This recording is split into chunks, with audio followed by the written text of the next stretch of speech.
तो अब क्या है कि ये T1 प्लस T2 जो है 200 आ गया है। तो अब क्या करेंगे, मज़ीद इसको सॉल्व करेंगे। अब ये तो फर्स्ट कंडीशन हमने अप्लाई कर ही ली थी कि sum of all targets is equal to zero है, sorry sum of all force is equal to zero है। अब सेकंड कंडीशन हम अप्लाई करेंगे, sum of all targets is equal to zero. मैंने आपको पहले ही बता दिया था, कोई कोई प्रॉब्लम ऐसा होता है जिसमें दोनों कंडीशन अप्लाई करनी पड़ती हैं। अब इसको थोड़ा ध्यान से समझना। अब ये क्या है, ये प्लैंक है, ये क्या है, ऊपर T1 है, और ये क्या है, ये भी ये T1 है, ये T2 है। अब पहले हम ओरिजिन से लेकर T1 तक जो टार्क पैदा हो रही है वो पहले फाइंड आउट करेंगे। ठीक है, अब ये ओरिजिन है, ओरिजिन से लेकर यहाँ तक जो डिस्टेंस था वो कितने था, 5 मीटर था, और सारा का सारा प्लैंक की जो लेंथ थी वो 10 मीटर थी। तो 5 इंटू T1 करेंगे। ये क्यों कर रहे हैं, क्योंकि हमें टार्क निकालना पड़ता है। टार्क क्या होती है, F इंटू डी होती है। तो ये टार्क F एक फोर्स लग रहा है, और D कितना है, ये डिस्प्लेसमेंट भी कह सकते हैं, मोमेंटम आर्म भी कह सकते हैं, वो कितनी है, 5 मीटर है। तो इसीलिए T इंटू 5 लिखा हुआ है। अब उसी साइड के ऊपर एक बंदा खड़ा हुआ है जिसका वेट है 150 न्यूटन। 150 न्यूटन कहाँ पे खड़ा हुआ है, 2 मीटर पे खड़ा हुआ है। ठीक है, और ये फोर्स भी लग रहा है, मगर ये 2 मीटर ये काउंट नहीं करने। तो कहाँ से, ओरिजिन से ही हमें काउंट करना है। तो ओरिजिन से अगर आप काउंट कर रहे हो तो यहाँ से अब 2 मीटर तो कैंसिल हो गया, तो कितना मीटर बचा बाकी ओरिजिन से, यानी कि एक्सिस ऑफ रोटेशन से कितने बचा, तो 3 सेंटीमीटर बचा। तो 3 को मल्टीप्लाई करेंगे 150 से। अब यहाँ देखो 150 इंटू 3 किया हुआ, यहाँ भी ये टाई 1 थी, ये टाई 2 थी। ठीक है, अब आ जाते हैं कि अब ये एक्सिस ऑफ रोटेशन पे आ गए। अब एक्सिस ऑफ रोटेशन के बाद वाली जो टार्क होगी वो नेगेटिव टार्क होगी। तो उसके ऊपर क्या है, अब देखो ये पहले माइनस की सिंबल यहाँ लगा दी है। अब T2 है यहाँ, ठीक है, T2 है, और इसकी जो मोमेंटम आर्म है या जो डिस्प्लेसमेंट है वो कितना है, वो 5 मीटर है। ठीक है, तो T2 को मल्टीप्लाई करेंगे 5 मीटर के साथ।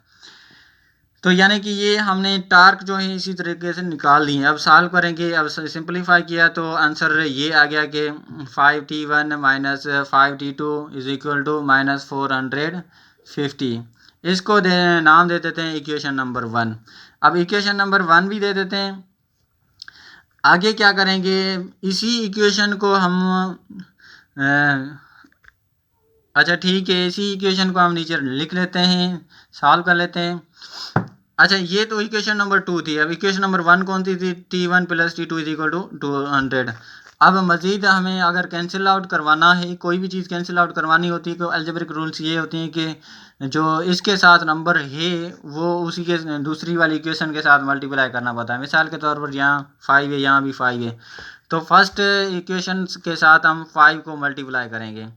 ठीक है, इसी इक्वेशन के साथ अगर हम 5 को मल्टीप्लाई करेंगे तो ये इक्वेशन क्या बन जाएगी, 5T1 plus 5T2 is equal to 1000। ठीक है, क्योंकि यहाँ मल्टीप्लाई को तो 5 इंटू 2 10 हो जाएगा, तो ये 1000 हो जाएगा।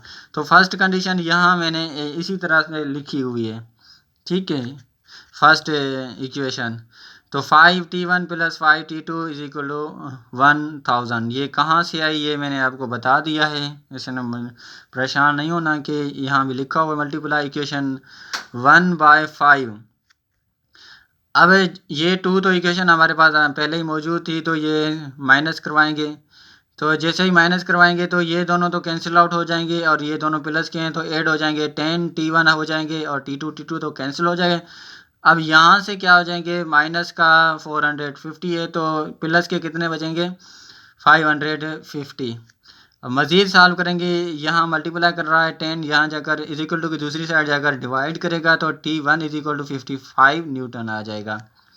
अब T1 तो आ गया, अब T2 किस तरह से निकालेंगे, T2 अब जो इक्वेशन 1 थी, यानी कि T1 plus T2 is equal to 200, उसके अंदर पुट करेंगे। T1 क्या है, 55 प्लस T2 हमें फाइंड आउट करनी है, और इज इक्वल टू 200 इक्वेशन में। तो फिर क्या करेंगे, इन जो 55 है इनको यहाँ भेजेंगे, ये प्लस के इधर तो इज इक्वल टू दूसरी साइड जाकर माइनस के बन जाएंगे, तो T2 आ जाएगा 145 न्यूटन। तो T1 और T2 अभी मिल चुके हैं। तो यानी कि जो रोप थी, ठीक है, यहाँ पे एक पेंटर खड़ा हुआ था फट्टे के ऊपर, ये T1 जो थी ये बराबर थी कितने के बराबर थी, यहाँ वैल्यू आप देख सकते हैं कि 55 न्यूटन है। और ये जो T2 थी वो कितने के बराबर की 145 न्यूटन थी। अब यहाँ देखो तो यहाँ टेंशन किस में ज़्यादा है, जहाँ वेट ज़्यादा है तो वहाँ टेंशन कम है, यानी कि यहाँ जो टेंशन है वो कैंसिल आउट हो जा गई है इस वेट के साथ, जो बंदा यहाँ खड़ा हुआ है यहाँ पे कोई वेट नहीं है, ओरिजिन से यहाँ देखो कोई वेट नहीं है, यहाँ कोई वेट नहीं है, इसका मतलब है यहाँ टेंशन ज़्यादा है। इसका मतलब है जैसे ही हम वेट बढ़ाएंगे तो टेंशन कम हो जाएगी, अगर वेट कम करेंगे तो टेंशन ज़्यादा बढ़ती जाएगी। तो लास्ट प्रॉब्लम है, लास्ट प्रॉब्लम अभी सॉल्व कर लेते हैं। डेटा पढ़ना शुरू कर देता हूँ मैं।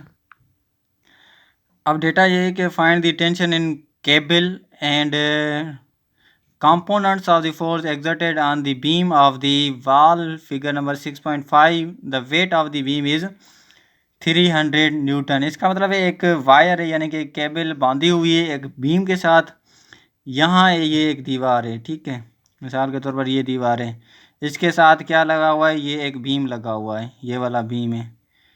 अब बीम को अच्छी तरह से मजबूत करने के लिए यहाँ एक केबल लगी हुई है, ठीक है। अब पूछ रहा है कि इस केबल में टेंशन कितनी है ये बताओ, ठीक है, T इज इक्वल टू वाट। और जो इसके कंपोनेंट हैं, यानी कि इसका वेट तो होगा और इसके कंपोनेंट भी होंगे, एक हॉरिजॉन्टल कंपोनेंट होगा किसका, इस बीम का, और दूसरा जो होगा वो वर्टिकल कंपोनेंट होगा, ये वर्टिकल है ऊपर वाला, और जो ये सीधे वाला है ये बिल्कुल हॉरिजॉन्टल कंपोनेंट है। हॉरिजॉन्टल और वर्टिकल कंपोनेंट हमें दोनों फाइंड आउट करने हैं, बताने हैं। तो यही प्रॉब्लम है, ये प्रॉब्लम आप अच्छी तरह से समझ